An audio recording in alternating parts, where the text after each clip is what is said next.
Today, I want to welcome each and every one of you to a theme which is basically ownership. Like, what do you own and how can it help you in your life as a household? Because I believe that's one of the highest forms of success. True economic independence begins when citizens own the enterprises that drive their prosperity. But the main responsibility rests with individuals, households, and businesses. If we do our job well, but individuals don't plan for the future, don't have retirement plans, or businesses don't invest sustainably, what's the point? So what can we do to ensure that more Kenyans save for retirement and therefore address the issue of future income, but more importantly also the aspect of social security going into the future?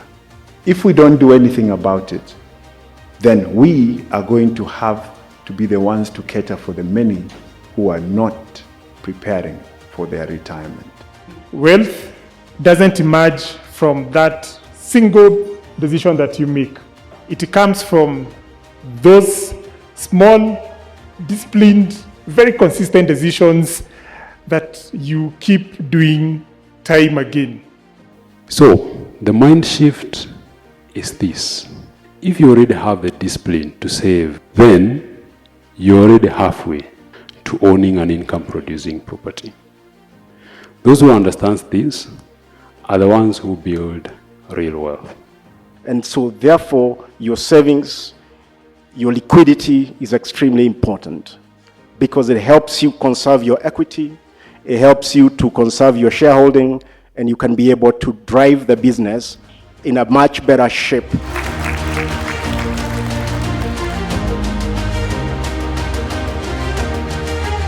First of all, when it comes to ownership, it's more of a journey than a race. And I'm pretty sure there's a lot of pressure when it comes to owning a home. And I know most people think of real estate as an ultimate goal, but ideally it should be able to be integrated into, your financial goals, your cash flows, and also affordability. When you're selecting that asset, do you want to know your range of what you want to invest? Then once you know the range, you then need to plan your cash flow so that the asset that you then pick aligns to your cash flow. And so what we need to do is to realize that we need to be objective with money. Let the numbers lead you. That is the behavioral shifts that we need to do. When you learn to plan with the little that you have, then the more you have, the better you can plan. I think perhaps the reason why we are not able to make long-term investments is because perhaps we don't understand. I think the reason why we don't understand is because most people believe it's complex. We are using technical terms to try and communicate. I think digital will play a very big role in terms of educating individuals. And as ABSA, we're really working towards providing such simplistic solutions that are then able to demystify what these assets are, what benefit they give to our customers, and then beyond that, how can they help you develop long-term wealth.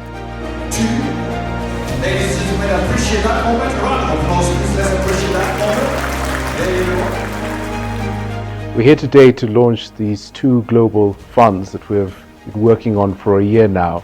We have a fixed income fund and an equity fund. And the genesis of them was to help our clients diversify away, to have exposure to global markets, and also do it in a way that is safe and trustworthy way in order to earn a good return, and to allow you to basically express a view and get exposure to the rest of the world. So last year, the theme was about creating sustainable income and staying power. But now we are going a notch higher in terms of ensuring that households have ownership. But the main key thing is on equity side. If we can own stakes of the companies whose products and services you consume, that would be a great thing. Because it means that as you spend, you're also getting wealthier and richer. And that's what we want for all African households.